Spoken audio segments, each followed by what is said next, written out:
Hi, I'm attorney Greg Dell here with attorney Cesar Gavidia.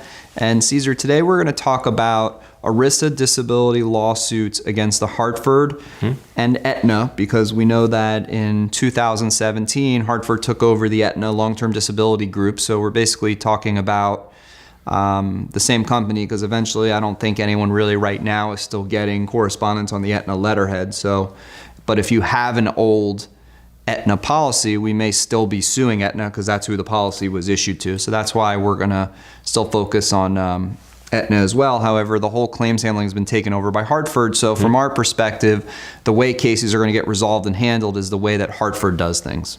So a little bit of background just about our experience in handling cases against Hartford. We've probably filed close to 1,000 lawsuits against Hartford and helped thousands of claimants with Hartford long-term disability claims all over the country, from as far as California to Florida to New York to Texas, just filing them everywhere. And we're able to help clients all over the country with these particular lawsuits against Hartford. But let's jump into from the beginning. This is a person watching this video had their claim recently denied by Hartford and they need to file a lawsuit.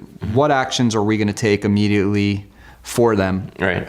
Well, if it's been recently denied, the first thing that they're going to have to go through is most likely an administrative appeal process. No, I'm talking they've exhausted. The appeals are done. Appeals are exhausted. So they've gone through all their appeals. And the next step is to pursue a lawsuit, most likely in federal court. If we're talking about a claim that's governed under ERISA, and they'll see that in the letters that the Employee Retirement Income Security Act governs their disability claim, it's an employee benefit, then we're talking about a federal lawsuit in U.S. District Court. We're talking about the same judges that are prosecuting cases against terrorists, that are, basically handling big major matters. So there's a real formality to the whole litigation process in ERISA. There are very specific rules and guidelines that have to be abided by. For instance, under ERISA cases and Hartford cases, Hartford knows that the only opportunity for you to get that evidence in is during the administrative appeal process. If that hadn't happened, if you didn't get that critical piece of evidence in during that stage, well, you're not going to get it in the litigation stage. There's no discovery. There's no depositions on particular matters relating to the claims handling or anything like that. So although with litigation against Hartford, it could appear streamlined, there's huge disadvantages if you don't know what you're doing in the litigation against a company like that. Okay. So the first thing we're going to do, though, is we're going to put this lawsuit in federal court, and we're going to immediately file a lawsuit. And when we get a denial letter from a claimant, we need to act quickly because of statute of limitations. Often Hartford policies say that it must be 3 years from the time proof of loss is due, and they usually take 6 to 9, 6 months to submit an appeal. Then they take 45 or 90 days to make a decision.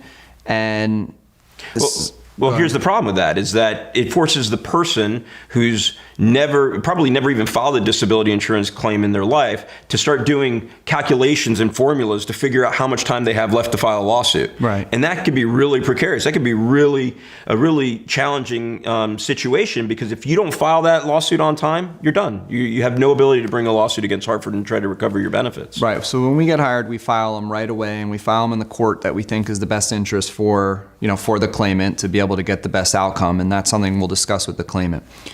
What's a reasonable time frame from once the lawsuit's filed until a resolution is reached that somebody should consider when having this lawsuit filed? So once the case is filed in federal court against the Hartford, it's going to go on a specific track. The judge is going to set when the motions for summary judgment must be submitted, when the trial would be, if there's going to be any sort of bench trial or anything like that. So it's on a very specific timeline. It could take anywhere from 12 months to up to 24 months, depending on the case, depending on the judge. And so in terms of, getting even a response from Hartford once the lawsuit's filed, it's probably going to take somewhere between 30 and 45 days for them to respond to that complaint.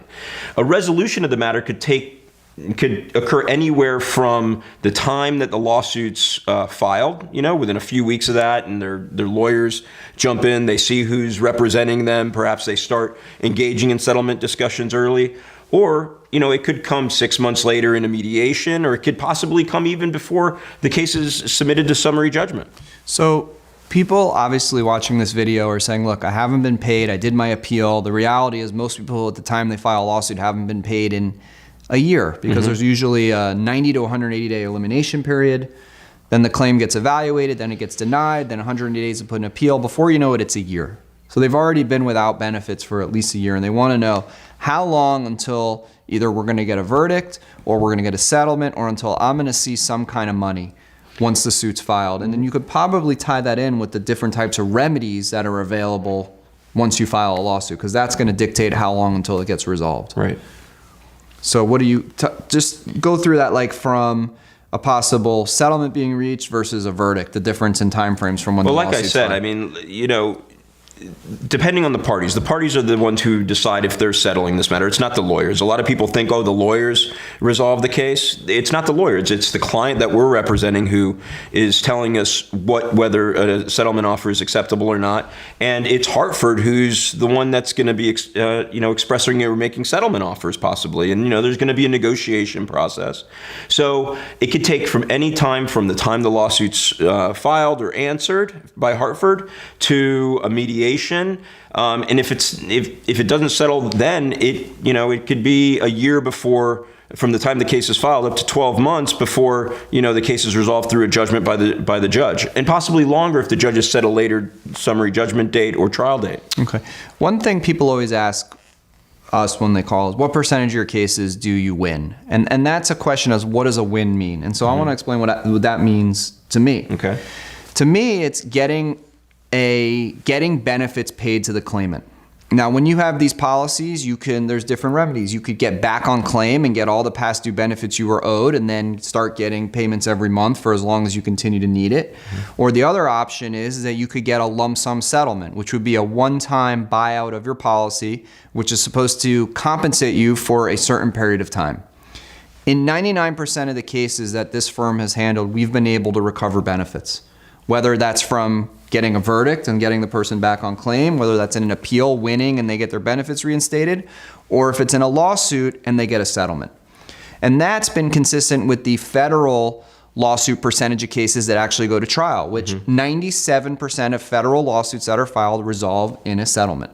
The reason for that is because of the risk versus reward of taking the chance of going to trial. So for example, if you have a disability benefit policy that's worth $250,000 over the lifetime of what it is, and Hartford offers you $75,000 or $100,000 to settle, and the most you could get over a stream of payments over the next 10 years is $250,000, then you as the claimant have to think about, do I want $100,000 or do I want to risk and bet $100,000 to try to get $250,000?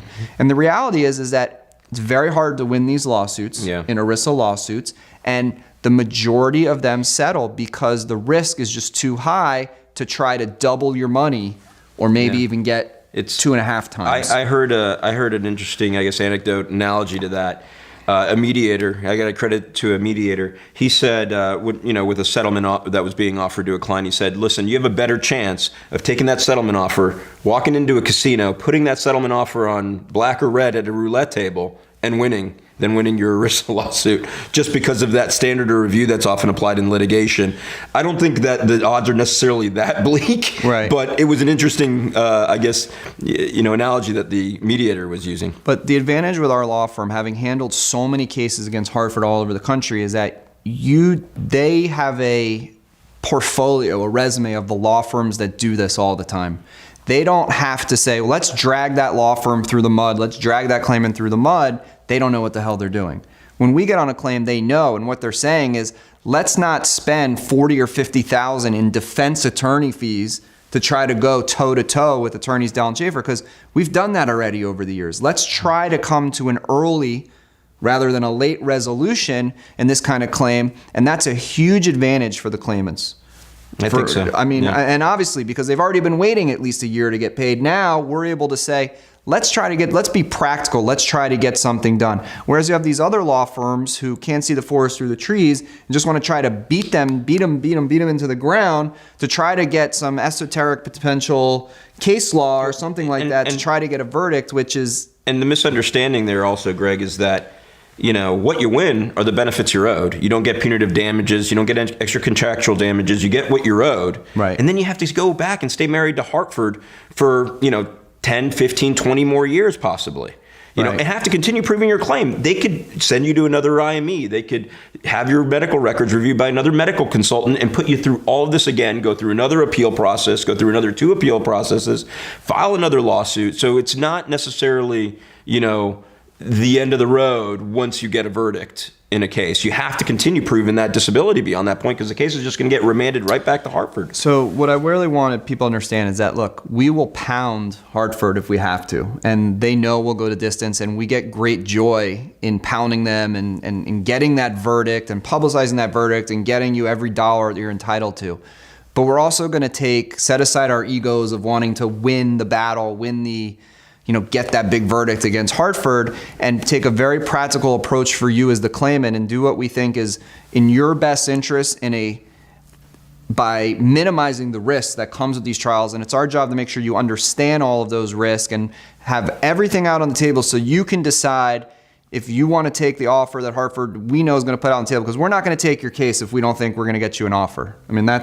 I can't think of any case we've had unless there was just straight out fraud where we didn't get an offer for a Hartford disability claimant. Does anything come to mind for you at all in that situation? None. Okay, so no matter where you live and your claim's been denied, go ahead and contact us through our website for a free consultation. Give us a phone call. We're gonna ask you to email us a copy of your Hartford or Aetna denial letter. One of our lawyers will speak to you immediately. Within a matter of a few minutes, we'll review everything, talk about the pros and cons of your case, and we'll let you know right away if we can help you. We never charge any fees or costs for these cases unless we make a recovery, so there's really no risk for you to work with our law firm, and we become a strong partner in your claim to try to get every possible dollar that we can for you. Thank you for considering our law firm.